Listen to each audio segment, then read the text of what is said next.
Gavin looked at his wife Madeline with eyes full of cold contempt, swirling his champagne as the elite crowd laughed at his cruel joke. He called her his charity case, an anchor dragging down his rising career at Ventura Holdings. He thought she was just a plain, silent woman he could bully into submission. He thought tonight was his night to shine.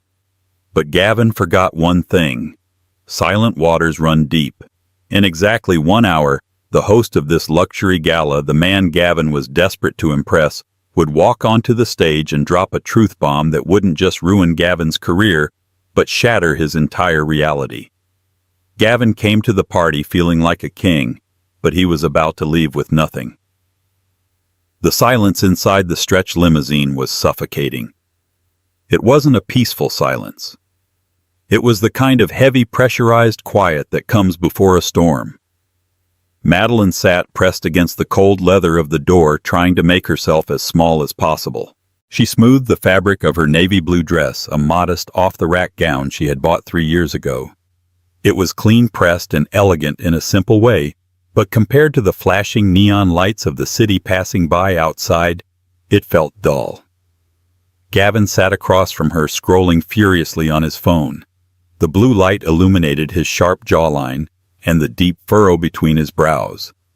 He was handsome, objectively speaking. He wore a bespoke tuxedo from Savile Row, a vintage Patek Philippe watch on his wrist, and shoes that cost more than Madeline's first car. He looked every inch the rising star of Ventura Holdings, the man predicted to take the VP seat by the end of the quarter.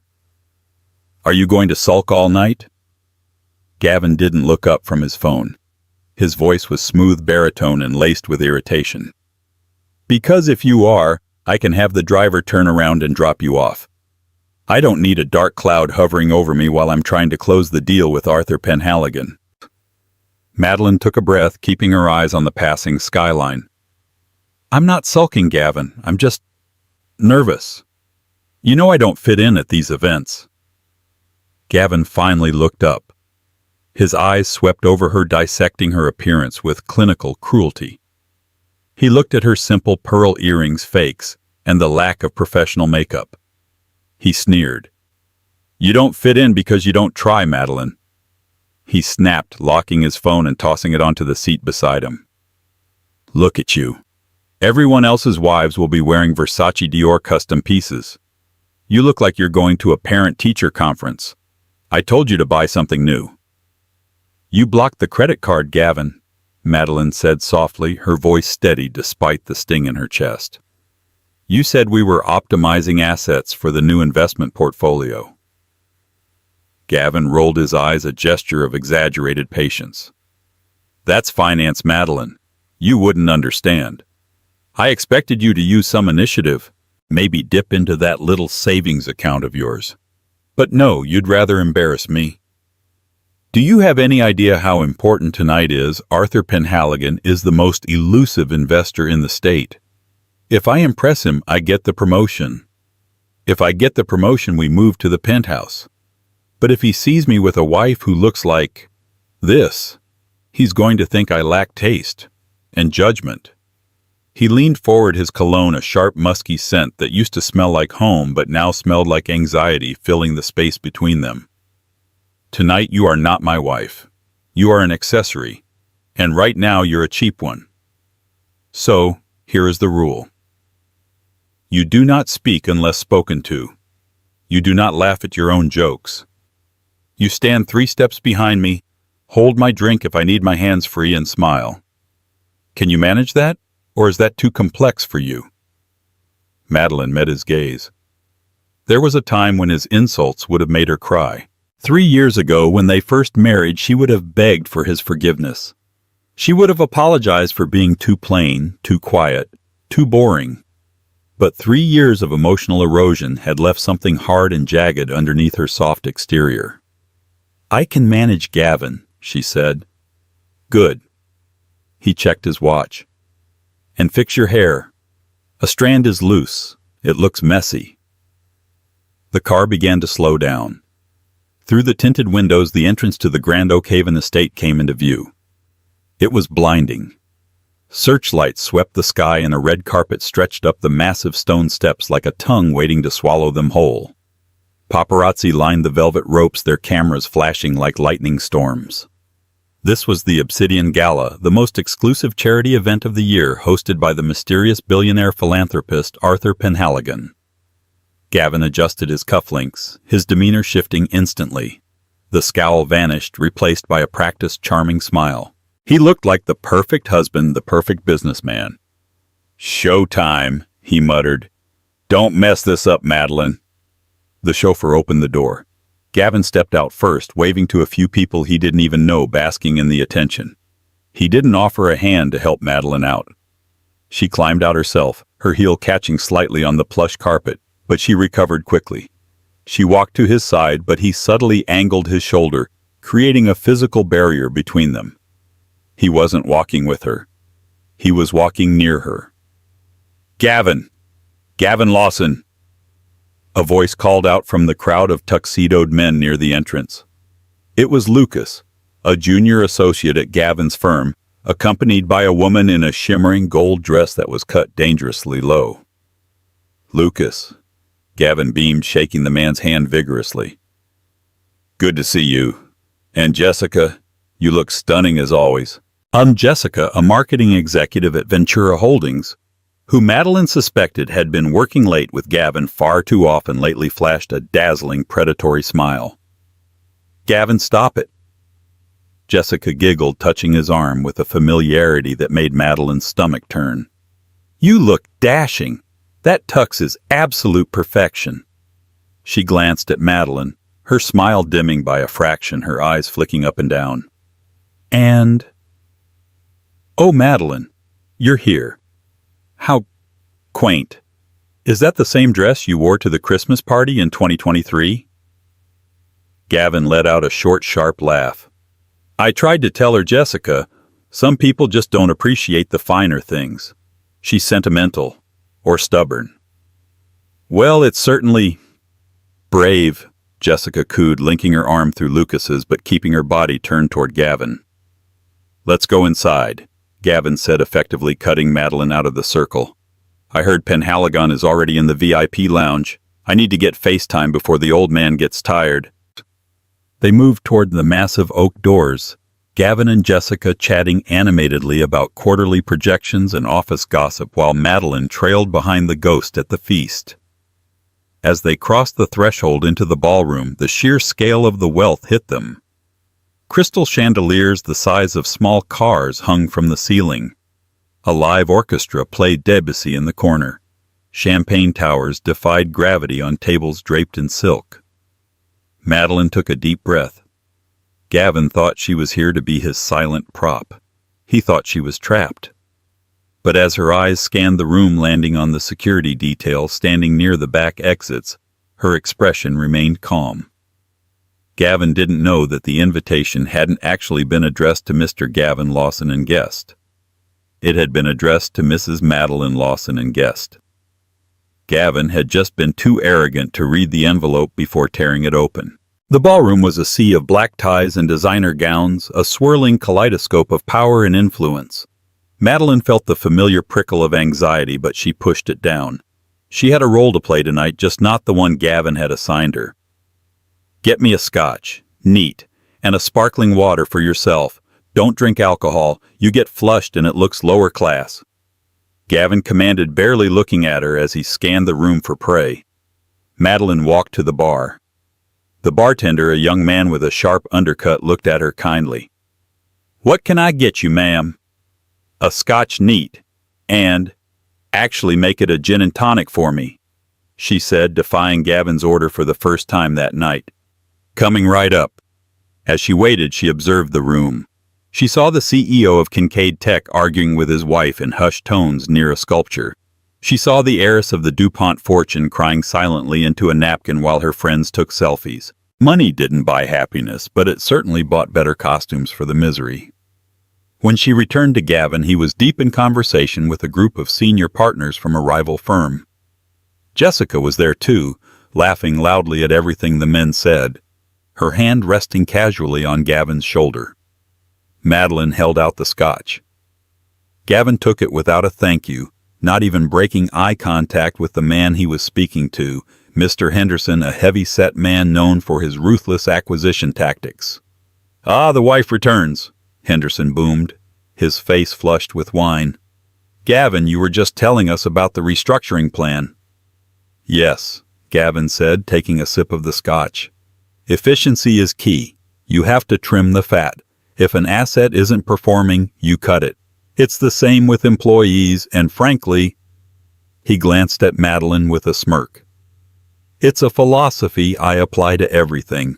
Why hold on to dead weight?" The men laughed. It was a cruel boys' club laugh. "This is Madeline." Gavin introduced her with a wave of his hand as if presenting a mildly disappointing exhibit. "She used to be a librarian. Can you believe it? Spent her days shushing people. Suits her, really. She doesn't have much to say." "A librarian?" Jessica chimed in, her voice dripping with faux sweetness. "That's so sweet. Do you miss the dust, Madeline?" Madeline took a sip of her gin and tonic, the bubbles biting her tongue. "I miss the quiet," she said, her voice clear. "And I miss being around people who read books rather than just check their bank balances." The circle went silent for a second. Henderson's eyebrows shot up. Gavin's hand tightened around his glass. His smile didn't waver, but his eyes turned to ice. "She has a unique sense of humor," he said through gritted teeth. "Very dry, unlike her personality." He turned his back on her, effectively dismissing her from the conversation. "Henderson, about the Penhaligon merger." Madeline took the hint. She wandered away, drifting toward the edge of the room. This was her life now. Ignored, mocked, paraded around when necessary, and shelved when inconvenient. She found a spot near a large pillar, partially obscured by a massive floral arrangement of white lilies. From here she could see the entire room. She watched Gavin work the crowd. He was good, she had to admit. He was charming, attentive, and projected an aura of success. But it was all a facade. They were drowning in debt. Gavin's gambling habit, high-stakes poker games he claimed were networking, had drained their savings. The lease on his luxury car was overdue. He needed this promotion or everything would collapse. "He's working hard," a voice said from beside her. Madeline jumped slightly. She hadn't realized someone was standing in the shadow of the pillar with her. She turned to see an older man. He was sitting in a wheelchair tucked away from the flow of the crowd. He wore a tuxedo that looked expensive, but dated perhaps from the 90s. His hair was white and thinning, and he held a cane with a silver wolf's head handle across his lap. "He is," Madeline agreed politely. "He's very ambitious." "Ambition is a fuel," the old man said, his voice raspy but warm. "But it burns dirty if you don't refine it with integrity." He looked at her with piercing blue eyes. "You're his wife." "I am, Madeline Lawson." "And you are hiding behind a fern, Madeline Lawson." "I'm not hiding," she corrected, a small smile touching her lips. "I'm observing. My husband prefers I stay out of the way of serious business." "Is that so?" The man chuckled. "And what is your business?" "Oh, I don't have business here," Madeline said. "I'm just the accessory." She regretted saying it as soon as the words left her mouth. She didn't usually open up to strangers, but there was something disarming about this old man. He seemed just as out of place as she was. "An accessory," the man mused, tapping his finger on the wolf's head cane. "Like a purse, or a watch." "Or a spare tire," Madeline joked. "Only used in emergencies." The man threw his head back and laughed. It was a genuine belly-shaking laugh that drew a few stares from nearby guests. Gavin, who was across the room, glanced over. When he saw Madeline talking to a cripple in an old suit, his face darkened. He excused himself from Henderson and marched over. "Madeline," Gavin hissed as he approached, ignoring the old man completely. "What are you doing?" "I was just talking to—" "I don't care." Gavin cut her off, his voice a harsh whisper. "Stop bothering the guests, especially—" He glanced down at the old man with a look of disdain. Look, we are here to meet Arthur Penhaligon and the board of directors. I don't need you socializing with the charity cases. It reflects poorly on me. The old man looked up at Gavin, his expression unreadable. Charity case. Gavin realized the man could hear him. He didn't apologize. He just adjusted his stance to assert dominance. No offense, sir. I just need my wife for a photo op with the VP. You understand. Come on, Madeline. He grabbed her upper arm. His grip was tight, bordering on painful. Gavin, you're hurting me, she whispered. Move, he commanded. Madeline allowed herself to be pulled away, but not before glancing back at the old man. He wasn't offended. He was watching Gavin with a look of intense, calculated curiosity. He gave Madeline a small, almost imperceptible nod. Gavin dragged her to the center of the room near the stage. Stay here, he ordered. Penhaligon is about to give his speech. I need to be in the front row. And fix your face. You look miserable. I am miserable, Gavin. Well, fake it. That's what being a wife is. Suddenly the lights in the ballroom dimmed. A spotlight hit the center stage. The chatter died down instantly. The orchestra stopped playing. A tall woman in a red dress walked to the microphone. Ladies and gentlemen, distinguished guests. Thank you for joining us at the 20th Annual Obsidian Gala. Tonight is a night of surprises. We have raised over $5 million for the foundation. Applause rippled through the room. Gavin clapped enthusiastically, looking around to make sure people saw him clapping. But before we begin the auction, the woman continued, I would like to introduce our host, the man who made all of this possible, the chairman of Ventura Holdings and the founder of the Penhaligon Trust, Mr. Arthur Penhaligon. Gavin straightened his tie, rising to the balls of his feet. This is it, he whispered to himself. Watch this. The curtain swept back. Gavin's smile was plastered on his face, ready to greet the titan of industry, but no one walked out. Instead, a side door near the stage opened. A ramp extended, and slowly rolling into the spotlight in his wheelchair came the old man in the dated tuxedo. The same old man Gavin had just called a charity case. The room erupted in applause. Gavin froze. His hand stopped mid-clap. The color drained from his face so fast it looked like he had seen a ghost. That's... Gavin stammered, his voice trembling. That's the cripple. That... Madeline whispered, a strange calmness settling over her, is Arthur Penhaligon. Arthur rolled to the center of the stage. He adjusted the microphone stand. He looked out over the crowd, his blue eyes twinkling. He scanned the front row until his gaze locked directly on Gavin. He didn't smile. Welcome, Arthur said, his voice amplified, booming through the hall. I see many familiar faces tonight, and I see some new ones, some very eager ones. Gavin swallowed, hard beads of sweat forming on his forehead. He won't remember, Gavin muttered to himself. It was just a second. He won't remember. Tonight, Arthur continued, I am not just here to ask for money. I am here to make an announcement regarding the future of Ventura Holdings. As many of you know, my health has been declining. It is time for a new generation to take the helm. Gavin's panic momentarily turned back into hope. The VP spot, he whispered. He's announcing the VP. I have spent the last 6 months observing my employees, Arthur said. Not from the boardroom, but from the ground. I watch how they treat their clients, how they treat their staff. He paused, his eyes narrowing, and how they treat their families. Gavin shifted uncomfortably. I have made my decision on who will inherit the controlling stake of my company, Arthur announced. Gasps filled the room. This wasn't just a promotion. This was the keys to the kingdom. But first, Arthur said, I'd like to invite a young executive to the stage, someone who believes highly in trimming the fat and removing dead weight, Mr. Gavin Lawson. Would you please join me? The spotlight swung around, blinding Gavin. Yes. Gavin hissed, adrenaline overriding his fear. He's calling me up. This is it. He respects the ruthlessness.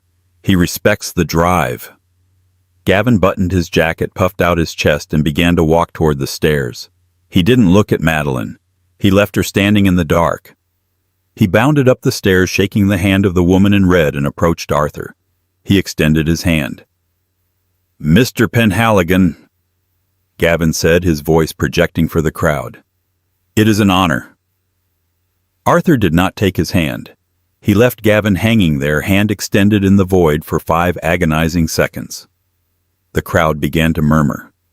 "Gavin Lawson," Arthur said into the mic, not looking at Gavin but addressing the room. "You have great numbers. Your portfolio is impressive."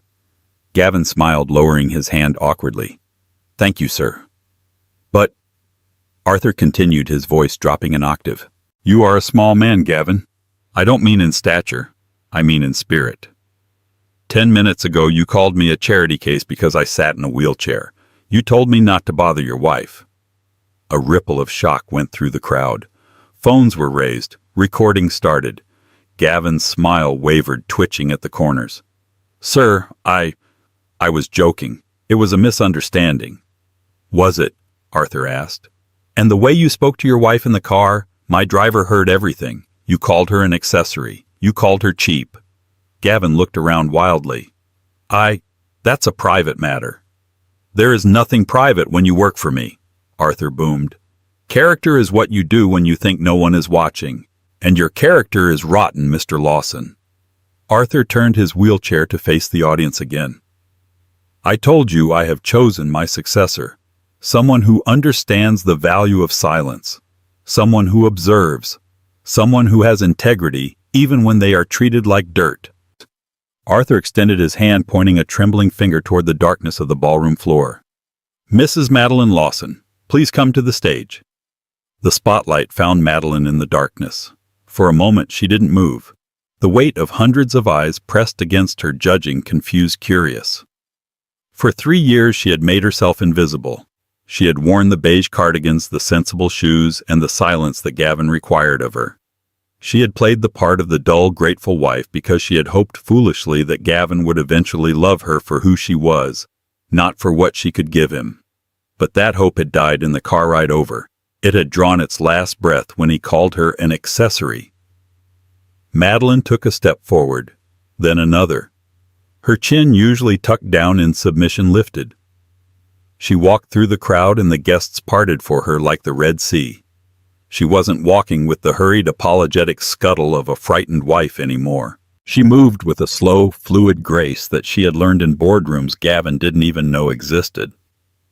As she reached the stairs to the stage, Gavin was still standing there, his face a mask of frozen horror.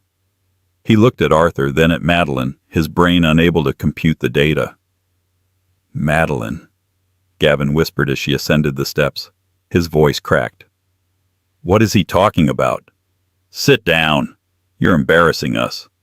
He reached out to grab her wrist, a reflex of control. "Don't touch her." Arthur's voice cracked through the speakers like a whip. Gavin flinched, pulling his hand back as if burned. Madeline stepped onto the platform. She didn't look at Gavin. She walked past him, the hem of her cheap navy dress brushing against his expensive tuxedo trousers, and stood beside Arthur's wheelchair. Arthur looked up at her, his eyes softening with pride. He reached out and took her hand, the hand Gavin had refused to hold. "Ladies and gentlemen," Arthur addressed the crowd, his voice regaining its steel. "You know me as a man of no family, a man who lost his only son 20 years ago in a plane crash. You thought the Penhaligon line ended with me." A hush fell over the room. Even the waiter stopped serving. "I thought so too," Arthur continued. "Until 3 years ago. My legal team located a young woman living in a small apartment in Chicago, working as a librarian to put herself through night school for business administration. A young woman who had my son's eyes and my late wife's patience." Gavin's mouth fell open. He stared at the side of Madeline's face. "Madeline," Arthur said, squeezing her hand, "is my granddaughter. She is the sole heir to the Penhaligon estate and the majority shareholder of Ventura Holdings." The room erupted. It wasn't applause this time. It was a chaotic wave of gasps, whispers, and exclamations. Drinks were spilled. Phones were held higher. "No," Gavin stammered, stepping back, shaking his head. That's impossible. She's nobody. She's poor. When I met her, she was eating instant noodles. She counts coupons. Madeline finally turned to face him. She took the microphone from the stand. Her hand didn't shake. I count coupons, Gavin, she said, her voice amplified and crystal clear, because I understand the value of $1. Something you never learned despite spending thousands of them that didn't belong to you. Gavin turned pale. Madeline, honey. Wait. You're getting this wrong. We're married. Why didn't you tell me? Because I wanted to be loved, Madeline said simply. The sadness in her voice was far more cutting than anger. I didn't want a husband who loved the Penhaligon billions. I wanted a husband who loved Madeline. So I asked my grandfather to keep it a secret. I signed a non-disclosure agreement with my own family. I wanted to see if you could build a life with me, not my bank account. She stepped closer to him. The height difference seemed to vanish. She towered over him in presence. I gave you 3 years, Gavin. I supported you when you were an associate. I cooked your meals. I ironed your shirts. I listened to your speeches. And tonight, I gave you one last chance. I wore this old dress to see if you would defend me or degrade me. Gavin looked around the room, seeing the disgust on the faces of his colleagues. He saw Henderson shaking his head. He saw Lucas smirking. Desperation clawed at his throat. He had to fix this. He had to spin this. I was pushing you, Gavin shouted, his voice shrill. I was trying to make you stronger, Madeline. It was tough love, I knew. Deep down I knew you had greatness in you. I was coaching you. You were bullying me, she corrected calmly, and you were doing it while spending my inheritance. What? Gavin blinked. The investors you played poker with. Madeline tilted her head. The debts you racked up. Who do you think bought those debts, Gavin? Gavin's knees buckled slightly. I own your debt, Madeline said. Every cent of it. I bought the notes from the bank last week. You don't work for Ventura Holdings, Gavin. You work for me, and you are severely over-leveraged. Arthur chuckled a low, rumbling sound. I taught her that, he said to the crowd. Never let your enemy know you hold the knife until it's already at their throat. Gavin looked at Arthur, then at Madeline. The reality of his situation crashed down on him. The promotion, the penthouse, the status, it was all gone. But worse than that, he realized he had been sleeping next to a sleeping dragon, poking it with a stick, thinking it was a sheep. Madeline, please. Gavin dropped his voice, trying to be intimate, trying to use the charm that had worked on her years ago. Baby, we can talk about this at home. We're a team. Remember, you and me against the world. There is no you and me anymore, Madeline said. She reached into her small clutch purse, the cheap one he had mocked earlier, and pulled out a folded piece of paper. What is that? Gavin asked. You mentioned earlier that we needed to trim the fat and remove dead weight from the company assets, Madeline said, unfolding the document. I completely agree. This is a restraining order, and this, she handed him a second envelope, is a notice of termination. You're fired, Gavin. The silence that followed Madeline's declaration was absolute. It was the kind of silence usually reserved for funerals or executions. Gavin stood center stage holding the papers. The termination notice trembled in his hand.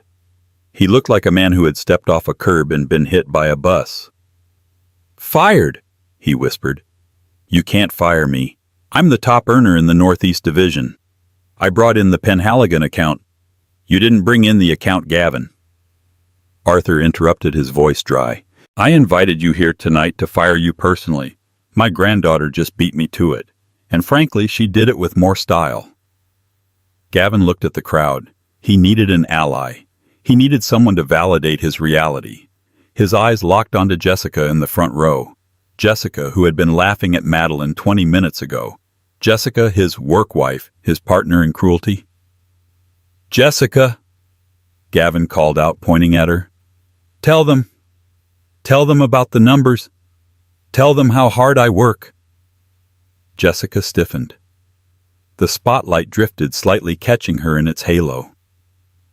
She looked at Gavin sweating and desperate on stage, and then she looked at Madeline standing tall, powerful and radiant in her newfound authority. Jessica was a survivor. She didn't climb the corporate ladder by betting on losing horses.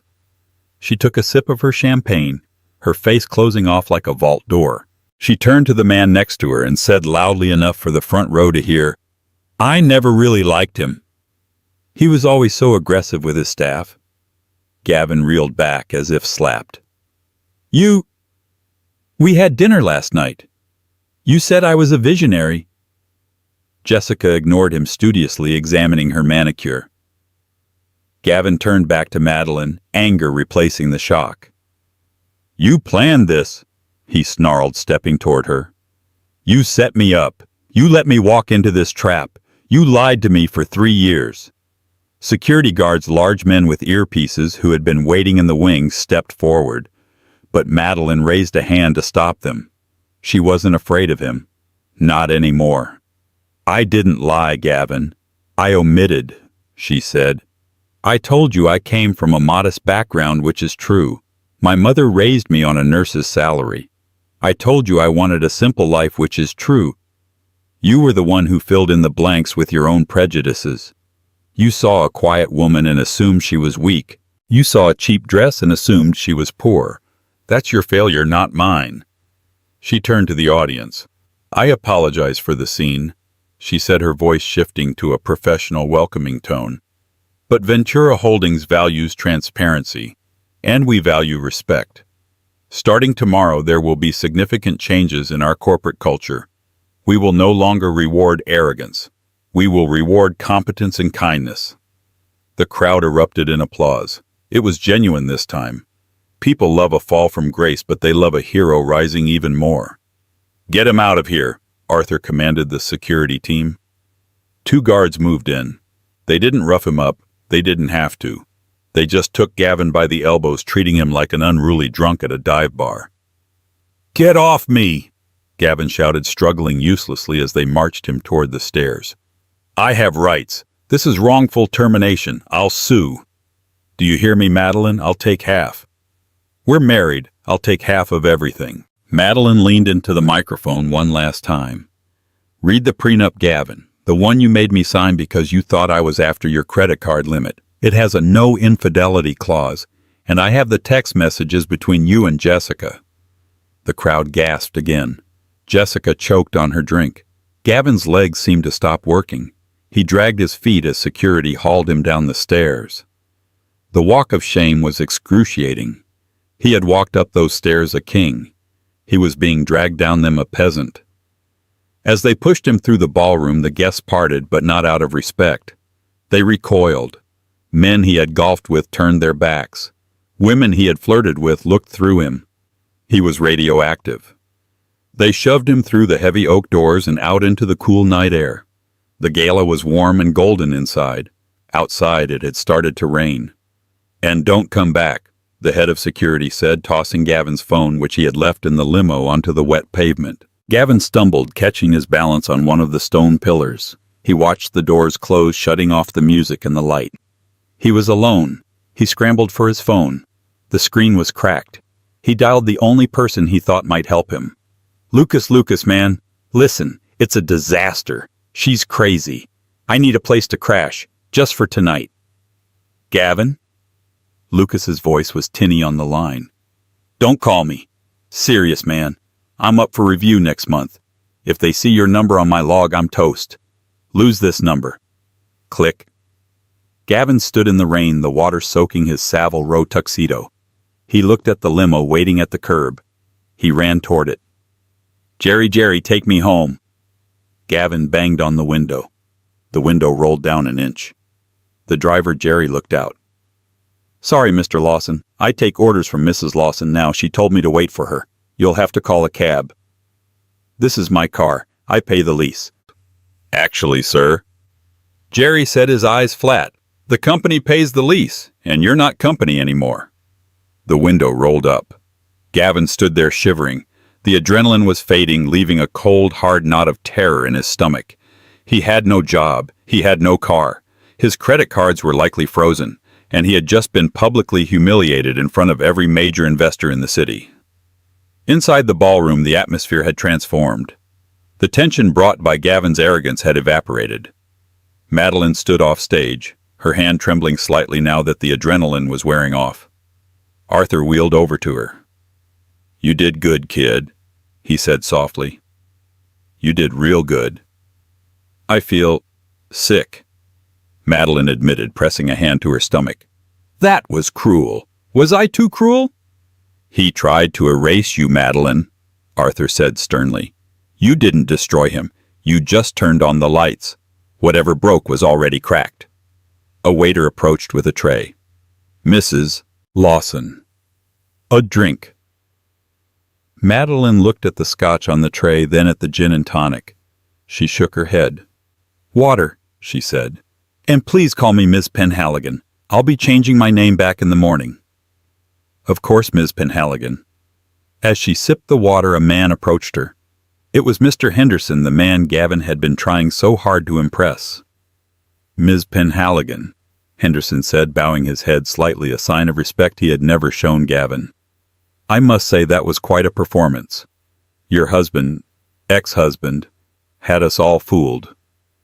"He fooled himself mostly," Madeline said. "I was discussing the merger with him," Henderson said, shifting his weight. "But frankly, I didn't trust him. He talked too much. You, however, you listen. I like that. I'd like to schedule a meeting with you. Monday morning." Madeline smiled. It wasn't the shy, submissive smile of the past 3 years. It was a smile that reached her eyes, sharp and intelligent. "Monday sounds perfect, Mr. Henderson, but brings your audit reports. I have some questions about your overhead costs." Henderson laughed a genuine nervous laugh. "I see the apple didn't fall far from the tree. Monday it is." As Henderson walked away, Madeline looked out the window. She could see a solitary figure standing at the gates of the estate, drenched in rain, trying to flag down a taxi that wouldn't stop. She felt a pang of pity, but it was distant, like looking at a stranger in a photograph. Gavin Lawson, the man she had loved, the man she had feared, was gone. All that was left was a wet man in a ruined suit. Madeline turned her back on the window and walked back into the light. The gala was just beginning, and for the first time in her life she was actually at the party. Gavin woke up to the smell of stale cigarette smoke and mildew. He wasn't in the penthouse. He wasn't even in his own guest room. He was in a roadside motel on the outskirts of the city, the only place that would take cash at 2:00 a.m. without a credit card pre-authorization. He sat up, his head pounding with a hangover that felt like a drill boring into his temples. He looked around the room, peeling beige wallpaper, a flickering neon sign buzzing outside the window, and his ruined tuxedo crumpled in the corner like a dead animal. He reached for his phone. It was dead. He plugged it in with a frayed cord he had borrowed from the front desk clerk. As the screen flickered to life, the notifications flooded in. They weren't messages of support. "Did you really call Arthur Penhaligon a cripple? Saw the video? You're toast, man. Don't contact me again." Gavin threw the phone across the bed. A scream of pure, impotent rage tore from his throat.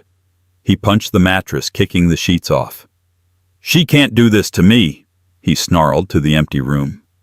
"I am Gavin Lawson. I built that portfolio. I am the victim here." He needed a plan. He needed a lawyer. And he needed to strike back before the narrative cemented him as the villain. 2 hours later, Gavin sat in the cramped, paper-cluttered office of Barry Riker, a divorce attorney known for his scorched earth tactics and his ability to find loopholes where none existed. Riker was a small, sweaty man with a stain on his tie and eyes that darted around like trapped flies. "It's a tricky one, Gavin," Riker said, leaning back in his creaking leather chair. "The prenup is tight. If she has proof of infidelity, the alimony is 0. And if she really owns the debt, well, you're looking at bankruptcy." "She lied to me." Gavin slammed his fist on the desk. She committed fraud. She pretended to be poor. Isn't that entrapment or marriage by deception? Riker chewed on the end of a pen. Fraud is a stretch. There's no law saying a spouse has to disclose their net worth unless it's during the divorce proceedings. But, Riker's eyes narrowed. We can use the deception. We can spin it. The court of public opinion moves faster than the court of law. What do you mean? She humiliated you publicly. She fired you publicly. That looks vindictive. It looks like a setup. Riker explained, a greasy smile spreading across his face. If we go to the press, exclusive interview, tears in your eyes, we paint her as the psycho heiress. The woman who lied to her husband for 3 years just to destroy him for sport. Rich people are hated right now. We play the working man crushed by the billionaire elite card. Gavin sat back, the gears turning. He liked it. It played to his vanity. He wasn't a failure. He was a martyr. And what do we get out of it? Gavin asked. A settlement, Riker said. We make enough noise, threaten to drag her name through the mud for months, and she'll pay you to go away. We aim for $5 million. Hush money. Gavin smirked. Let's do it. So, by noon, Gavin had showered, shaved, and bought a cheap but respectable suit from a department store. He felt like himself again. He walked toward the glass doors of Ventura Holdings, not to work, but to cause a scene. He knew the paparazzi were already camping outside, hungry for the follow-up to the Gala drama. He marched toward the entrance, chin high. Mr. Lawson. The head of security, a man named Frank, who Gavin had ignored for 5 years, stepped in front of the revolving doors. You're not permitted on the premises. I'm here to collect my personal effects, Frank, Gavin said loudly, making sure the cameras nearby caught it. Surely my wife hasn't stolen my personal property, too. Your personal effects have been boxed and shipped to the address you provided to HR, Frank said impassively, which I believe is the Red Roof Motel on Route 9. A few photographers snickered. Gavin's face flushed red. This is illegal. I have rights, Gavin shouted, turning to the cameras. You see this? This is how they treat people. She lied to me for 3 years, and now she locks me out like a criminal. Suddenly, the glass doors opened. But it wasn't Madeline. It was Jessica. She was carrying a box of her own items. She looked tired. Her eyes were red. Jessica. Gavin stepped forward. Did they fire you too? See, I told you she was crazy.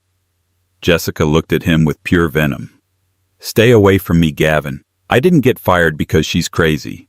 I got fired because you dragged me into your mess. Security flagged every email we ever sent to each other, every joke about her, every plan to undermine her. We can fight this, Jess, Gavin pleaded, lowering his voice. Riker says we can sue for wrongful termination. Join me.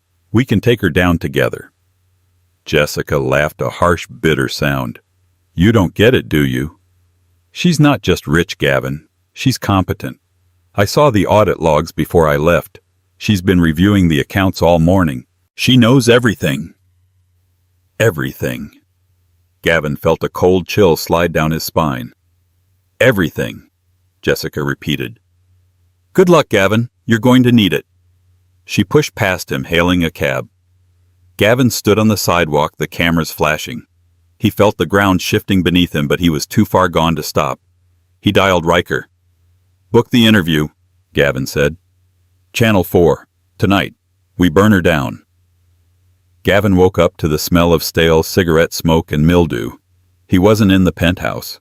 He was in a roadside motel on the outskirts of the city, the only place that took cash without a credit card hold. He stared at the peeling beige wallpaper, his head pounding with a hangover that felt like a drill. He checked his phone. It was flooded with messages, none of them kind. Did you really call Arthur Penhaligon a cripple? Saw the video? You're toast. Gavin threw the phone across the bed. Rage, hot and blinding, clawed at his throat. He wasn't the villain here. He was Gavin Lawson. He had built that portfolio.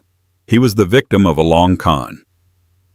An hour later, he sat in the cramped office of Barry Riker, a divorce attorney known for scorched earth tactics. Riker was a small, sweaty man with a stain on his tie. "The prenup is tight, Gavin," Riker said, chewing a pen. "If she has proof of infidelity, you get nothing. But the court of public opinion moves faster than the law. She lied to me." Gavin slammed his fist on the desk. "She pretended to be poor for 3 years. Riker's eyes narrowed into a greasy smile. "Exactly. We spin it. We paint her as the psycho heiress, the billionaire who tricked the hard-working husband just to destroy him for sport. We make enough noise, threaten to drag her name through the mud, and she'll pay you a settlement just to go away. We aim for $5 million. Gavin smirked. He wasn't a failure. He was a martyr. But by noon, Gavin was outside Ventura Holdings dressed in a cheap department store suit, ready to cause a scene for the paparazzi camping on the sidewalk. "Mr. Lawson!" The head of security stepped in front of the revolving doors. "You're not permitted on the premises." "I'm here to collect my personal effects," Gavin shouted for the cameras. "Surely my wife hasn't stolen my property, too." The doors opened, but it wasn't Madeline. It was Jessica, carrying a box of her own items, looking red-eyed and exhausted. "Jessica," Gavin called out. "Did she fire you too? Join me. We can take her down together." Jessica looked at him with pure venom. "Stay away from me, Gavin. I didn't get fired because she's crazy. I got fired because she read our emails. She's auditing everything." "Let her," Gavin scoffed. "We're going to the press." "You're an idiot," Jessica spat, pushing past him to a cab. Gavin ignored the warning. He dialed Riker. "Book the interview." The interview aired at 8:00 p.m. Gavin sat in a studio chair looking somber and broken. He told a story of a man who worked 80-hour weeks to provide for a simple woman, only to find out she was a manipulative monster laughing at his struggles. It was a compelling performance. Social media buzzed and had justice. For Gavin began to trend among the gullible. In the penthouse of the Penhaligon estate, Arthur watched the screen with a frown. "He's damaging the brand, Madeline. Stock is down 2%. Madeline sat at the dining table, ignoring the television. She was focused on a stack of financial documents. "Let it drop," she said calmly. "He thinks this is a divorce battle. He doesn't realize it's a criminal investigation." She slid a folder across the table to her grandfather. "I knew Gavin had gambling debts, but the math never added up. He was losing $50,000 a month on a $20,000 salary." Arthur opened the folder, his eyes scanning the columns. His expression hardened. "Client escrow accounts." "He was skimming," Madeline explained, "taking money from long-term holding accounts, mostly elderly clients, and moving it into shell companies. Then he'd move it back when bonuses came in. It's a Ponzi scheme of one. $4 million missing." Arthur closed the folder. "This isn't leverage, Madeline. This is prison." "I know," Madeline said, walking to the window. "He wants a settlement. I'll give him one." The meeting was set for Friday morning. Gavin arrived at Ventura Holdings with Riker feeling triumphant. The media blitz had worked. He expected Madeline to cut a check just to silence him. They were ushered into the main boardroom. Madeline sat at the head of the table, flanked by the general counsel and 2 men in dark suits who didn't look like lawyers. "Ms. Penhaligon," Riker began, his voice oily, "given the distress caused to my client, we are asking for a lump sum of $10 million and a non-disparagement agreement." Gavin crossed his arms, sneering. "And I want the Porsche back, or I go back on TV and tell them how cold you were in the bedroom." Madeline sighed. Her eyes filled not with anger, but with disappointment. She tapped the intercom. "Send them in." The doors opened. 2 uniformed police officers stepped in, followed by the district attorney. Gavin's confidence evaporated. "What is this? You can't intimidate us." Madeline clicked a remote. A flowchart appeared on the wall screen, tracing money from the Penhaligon Widow and Orphan Fund into an account labeled GM Consulting. "Gavin Lawson," Madeline said, her voice echoing in the silence. We conducted a forensic audit. We found 112 instances of wire fraud and embezzlement. Gavin stood up, knocking his chair over. That's a lie. That was aggressive investing. It was theft, the DA stated, stepping forward. You moved client funds to pay off casinos in Malta. That is a federal crime. Gavin turned to Riker. Object, do something. Riker was already packing his briefcase. I represent you in civil matters, Gavin. I don't do federal criminal defense, and I certainly don't get paid enough to be an accomplice. Riker walked out without looking back. Madeline. Gavin gasped, the table separating them, feeling like a canyon.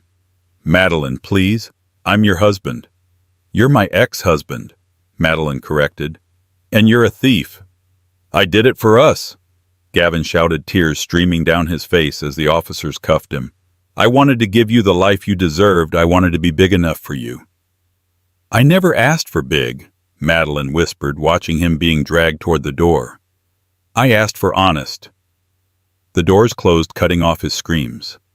Madeline turned to her counsel. Release the evidence of the embezzlement. The narrative changes now. 6 months had passed since the arrest, and the atmosphere inside Ventura Holdings had shifted fundamentally. The toxic boys' club culture was dead, replaced by transparency and open doors. Madeline Penhaligon sat in the corner office reviewing the quarterly reports. Profits were steady, but more importantly, the fear that used to permeate the hallways was gone. Her assistant knocked on the doorframe. Ms. Penhaligon, the car is ready. The hearing starts in an hour. Madeline closed the file. It was time for the final chapter. The courtroom was tense. Gavin sat at the defendant's table, a shadow of his former self. The bespoke suits were gone, replaced by a standard-issue orange jumpsuit that washed out his complexion. When Madeline entered, Gavin turned his eyes, searching hers for a spark of the old submissive Madeline who used to forgive him for everything. He found only the cool, impartial gaze of a woman who had outgrown him. The judge, a stern woman with no patience for white-collar crime, read the verdict. Gavin Lawson, for the crimes of wire fraud, embezzlement, and grand larceny, this court sentences you to 12 years in a federal correctional facility. You are also ordered to pay restitution in the amount of $4.2 million. The gavel banged, sounding like a gunshot ending a long war. Gavin slumped. He didn't scream or beg this time. He just looked at Madeline one last time as the bailiffs pulled him to his feet. I'm sorry, he mouthed. Madeline watched him go. She felt no triumph, only the deep relief of a severed anchor. Outside, the press was waiting. Madeline stood on the steps facing the cameras without flinching. Gavin Lawson made his choices, she stated firmly. But the restitution fund has been fully secured by my family's trust. No client will lose a dime. Justice has been served. Now we get back to work. 1 year later, the Grand Oakhaven estate was lit up for the 21st annual Obsidian Gala. Madeline stood at the top of the stairs, greeting guests. She wore a stunning emerald green gown, radiating an absolute confidence that drew every eye. Arthur Penhaligon rolled to her side, looking frail but proud. I heard you raised $8 million before the doors even opened. Arthur chuckled. You're dangerous, my dear. I learned from the best. Madeline smiled. Inside the ballroom, Madeline scanned the crowd and spotted a familiar face near the silent auction tables. It was Jessica. She wasn't wearing a flashy dress or sipping champagne. She was wearing a simple black suit, working the event as a coordinator. When Madeline approached, Jessica froze, terror flashing in her eyes. Ms. Penhaligon, she stammered. I can leave if you want. Relax, Jessica, Madeline said gently. I signed off on the vendor list. I know you're working. Jessica's eyes welled up. I was awful to you. That night, I mocked you. I'm so sorry. You were, Madeline agreed. But Gavin was the architect of his own downfall. You were just following a bad leader. She reached into her purse and pulled out a business card. We need an events director at the foundation. It's hard work, long hours, and no glamour. But if you're tired of being an accessory and want to be a builder, call my office on Monday." Jessica took the card, her hands shaking. Thank you. I won't let you down." "I know," Madeline said, "because I'll be watching." Madeline walked away, moving through the parting crowd toward the stage. The lights dimmed and the spotlight found her. She wasn't a prop, and she wasn't invisible.